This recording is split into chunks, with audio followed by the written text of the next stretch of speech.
मैं डॉक्टर कमलकांत सक्सेना वैज्ञानिक विश्लेषणगत शाश्वत धर्माध्यात्म शीर्षक के तत्वाधान में सुनने वालों का स्वागत करता हूं तथा नमस्कार करता हूं। पिछले 8वें एपिसोड में मैंने ये बताया था कि रचनाकार ब्रह्म, जो हम ब्रह्मांड का रचनाकार ही नहीं जबकि हम मनुष्यों का भी रचनाकार है, वो हमारे कर्मों की सजा किन किन तरीके से देता है। दो तरीके की सजाएं, जिन्हें कदाचार की सजा, मिसकंडक्ट की सजा कहते हैं, या सतर्कता कार्रवाई यानी विजिलेंस एक्शन, दोनों में किस तरीके से हमें दंड की प्रक्रिया देता है। आज हम इस बात की चर्चा करेंगे कि मैं कौन हूँ, और दूसरा कि भक्ति क्या है और कर्म क्या है, इन दोनों में क्या अंतर है और कौन सी चीज श्रेष्ठ मानी जानी चाहिए। तो पहला प्रश्न लेता हूं कि मैं कौन हूं। मैं शब्द अपने को इंडिकेट करने के लिए आता है, ये कर्तावाचक है, क्योंकि मैं ये प्रोनाउन है, सर्वनाम है, जो कर्ता के स्थान पर प्रयोग किया जाता है। तो मैं शब्द अपने किए हुए काम के ऊपर किया जाता है, लेकिन मैं को संस्कृत में अहम कहते हैं। तो लोगों ने अहम को अहंकार समझ लिया, इसको क्रिया विशेषण शब्द मान लिया, जबकि ये क्रिया विशेषण नहीं, ये भी क्या कर्ता कारक है, कर्ता के लिए ही उपयोग हुआ है, बस लैंग्वेज अलग है, ये संस्कृत है वो हिंदी। अब हम जब भी कभी कहें कि मैं जाता हूं, तो मैं जाता हूं सिंपल जाता हूं, मैंने इसमें कोई अभिमान नहीं किया, कोई वो नहीं किया। ऐसे इसको संस्कृत में कहेंगे तो अहम गच्छामि, मैं जाता हूं। तो इसमें ईगो क्या है, इसमें अहंकार कहाँ है? अहंकार तो जब होता है जब हम अहम के लिए कोई कार्य करें, तब वो अहंकार कहलाता है। इसलिए अहम माने अहंकार नहीं होता। अहंकार अहम के लिए किया जाने वाले कार्य अहंकार कहलाता है। हमारे पास जो शक्ति है उसके लिए हम जब जोर शोर से कहते हैं, इस तरीके से किसी दूसरे के ऊपर हावी हो सकते हैं, तब वो अहंकार कहलाता है। और दूसरा इसी से मिलता जुलता शब्द होता है कि अभिमान। अभिमान शब्द अहंकार में थोड़ा अंतर ही होता है। अहंकार अपनी ताकत को दिखाने के लिए किया जाता है, और अभिमान अपनी मान को स्थापित करने के लिए अभिनय करना कहलाता है। अभिनय माने नाटक। तो दोनों में ही अंतर है, अहंकार में और अभिमान में। आदमी दोनों ही कर्म ऐसे हैं जो कि आदमी को दंड का भागीदार बना सकते हैं। अहंकार ज्यादा दंड का भागीदार बना सकता है, क्योंकि इसके रहते हुए हम कभी कभी वो कार्य कर जाते हैं जो विधाता के उद्देश्य के उल्लंघन में हो जाता है। लेकिन अभिमान केवल अपने मान के लिए समाज के सामने नाटक करते हैं, लेकिन इसमें भी हमारे नाटक में कोई प्रोत्साहित होकर गलत काम कर ले तो वो भी उसका दंड का पात्र बन जाता है। इसीलिए अभिमान अहम का सूचक नहीं। अहम माने सिंपल मैं होता है, अहम माने अहंकार में जो होता है, जो अहम के लिए, अपनी मैं के लिए कार्य कर रहा है, मैं को स्थापित करने के लिए कार्य कर रहा है। इसलिए इन दोनों के अंदर ये में डिफरेंस है, ये अंतर है, ये अभिमान और अहंकार में अंतर है, और ये दोनों ही हमारे कर्मों में बाधक होते हैं, जो हमें पाप का भागीदार बना सकते हैं।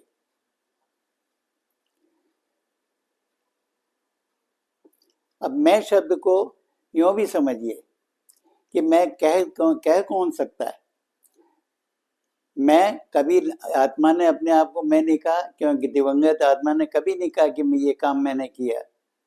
न शरीर कभी कहता कि ये काम मैंने किया। अब निधन के बाद न तो आत्मा और शरीर जब दोनों अलग हो जाते हैं, कभी कोई नहीं कहता ये काम मैंने किया। तो ये मैंने काम कौन कहता है? मैं कहा जाता है जीव योनि में मनुष्य के द्वारा विवेक से, विवेक में होता है। विवेक कहता है, विवेक से जब वो निर्णय लेता है तब कहता है ये काम मैंने किया। इसीलिए कोई जानवर के पास विवेक नहीं होता, इसलिए वो कोई कहता ही नहीं कि मैंने किया। लेकिन मनुष्य का विवेक जो है उसे मैं कहने के लिए बाधित करता है, ताकि वो बता सके कि ये काम मैंने किया है। यही वजह है कि मैं शब्द केवल जीव योनि में मनुष्य योनि के विवेक द्वारा विवेक के लिए प्रस्तुत किया जाता है। तभी तो मनुष्य कह पाता है ये मैंने काम किया। ये जब मैंने शब्द है व्यक्तिगत उसके लिए होता है, क्योंकि विवेक से जो काम लिया जाता है वो विवेक विश्लेषण करके उसका स्वयं का काम होता है। क्यों विश्लेषण करने की क्षमता को विवेक कहते हैं, और विवेक से जो निर्णय लेके क्रिया की जाती है उसको कर्म कहते हैं। इसीलिए मैं शब्द कर्मों के लिए उपयोग किया जाता है। चाहे वो अहम, संस्कृत में उसे अहम कहते हैं, अहम भी कर्मों के लिए उपयोग किया जाता है। क्रिया विशेषण शब्द नहीं है, इसके लिए अहंकार कहें या उसको अभिनय कहें। चलिए अब दूसरा लेते हैं कि भक्ति और कर्म में क्या अंतर है और कौन सा हमें किसको हमें प्रधानता देनी चाहिए। दोनों शब्दों का अंतर समझिए तो बहुत पता लग जाएगा। भक्ति पहले बताता हूं। भक्त शब्द दो शब्दों से की संधि से बना है, भय और मुक्त। जब कोई व्यक्ति अपने इष्ट के, अपने आराध्य के इतना आराध्य हो जाता है कि वो अपना जीवन उनके ऊपर इतना न्यौछावर कर देता है कि वो अपने वर्तमान जीवन के लिए भय मुक्त हो जाता है। भय मुक्त अवस्था को भय भक्त कहते हैं। ये वर्तमान जीवन के लिए, परलोक जीवन के लिए कुछ नहीं, क्योंकि इस जीवन में हम अपनी सुरक्षा चाह रहे हैं, उसके लिए हमने भक्ति की। जैसे एक बच्चा अपने पिता का भक्त होता है, मैं लड़ू क्यों हूं, पिता देख लेगा। कोई मनुष्य किसी इष्ट का भक्त होता है, जब भी कभी अपने ताकत से ज्यादा क्षमता का ताकत जिसमें देखा जाता है, भक्ति उसी से की जाती है। एक समाज का माफिया अपने सरगना का भक्त होता है, वो कहता है मैं इसको मार के आऊंगा, मेरे सरदार मुझे बचा लेगा। यही तो भक्ति, भय मुक्त अवस्था है। मीराबाई श्री कृष्ण पर आश्रित थी, इसीलिए उनको अब जिस इष्ट पर अपने आप को न्यौछावर कर दिया जाता है, वो फिर उसकी संरक्षणता पूरा करने की कोशिश करता है। आप घर में रहते हो, घर में चोरी चमारी होती हो, लेकिन इस चोर को अगर आप है ना चाबी देकर कहेंगे भाई इस चीज को संभाल के रखना, हम आए लौट के तो ऐसा मिले, तो उस पर न्यौछावर वो कुछ चोरी नहीं कर पाएगा। इसीलिए ये मैं शब्द केवल अपने जीवन में अपने द्वारा किए गए कार्यों के लिए कहा जाता है, और इसी को संस्कृत में अहम कहते हैं, माने मैं। इसलिए अहम शब्द अहंकार के लिए नहीं कहा जाता है, अहम शब्द अपने मैं को, अपने मैं के द्वारा किए गए कार्य को इंगित करने के लिए किया जाता है। भक्ति जो मैं बता रहा था कि भक्ति जो होती भयमुक्त अवस्था को कहते हैं। तो ऐसी कंडीशन में हमारा जीवन जिस इष्ट को मानता है उस पर न्यौछावर हो जाता है, इतना न्यौछावर हो जाता है कि हम अपने वर्तमान जीवन के लिए भयमुक्त हो जाते हैं। इसीलिए भक्ति का जो असर है वो हमारे वर्तमान जीवन के लिए होता है, परलोक जीवन के लिए नहीं।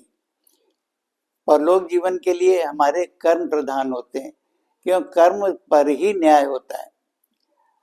जब कर्मों का न्याय होता है, क्योंकि हमने वो काम अच्छा किया या बुरा किया, इसी का तो न्याय होना है। अच्छा काम होगा तो हमें प्रमोशन मिलेगा, प्रोत्साहन मिलेगा, प्रोन्नति मिलेगी, और गलत काम होगा तो उसका हमें दंड भी मिलेगा। दंड जिस अवस्था में जो कर्म किया उसके अनुसार दिया जाता है। इसका मतलब परलोक जीवन जो हमारा परमानेंट, जो आगे का जीवन सबसे बड़ा है, सबसे लंबा है, वो हमारे कर्मों पर निर्धारित होता है, वर्तमान जीवन के भक्ति पर नहीं। भक्ति में रहकर आदमी वो कर्म कर पाया है कि नहीं कर पाया जिससे उसे परलोक जीवन मिले, ये इस बात पर निर्भर करता है। अगर मान लीजिए भक्ति में उसने कोई पाप कर्म नहीं भी किया है, तब भी उसको प्रोन्नति उस स्तर पर मिलेगी जहां पर नीचे स्तर के लोगों को मिलेगी। क्यों? उसने कोई काम, जैसे क्लास 4 का आदमी है या क्लास 2 का आदमी है, अपने ज्ञान के अनुसार कर्म तो कर रहा है लेकिन भक्ति भी कर रहा है तो भक्ति उसे पाप कर्मों से तो रोकेगी, तो उसके मिलेगा तो उसको प्रोन्नति, लेकिन वो प्रोन्नति नहीं मिलेगी जो कर्म करके मिलनी है, जिसके लिए उस परमोत्तम शीर्ष स्थान दिया जाए।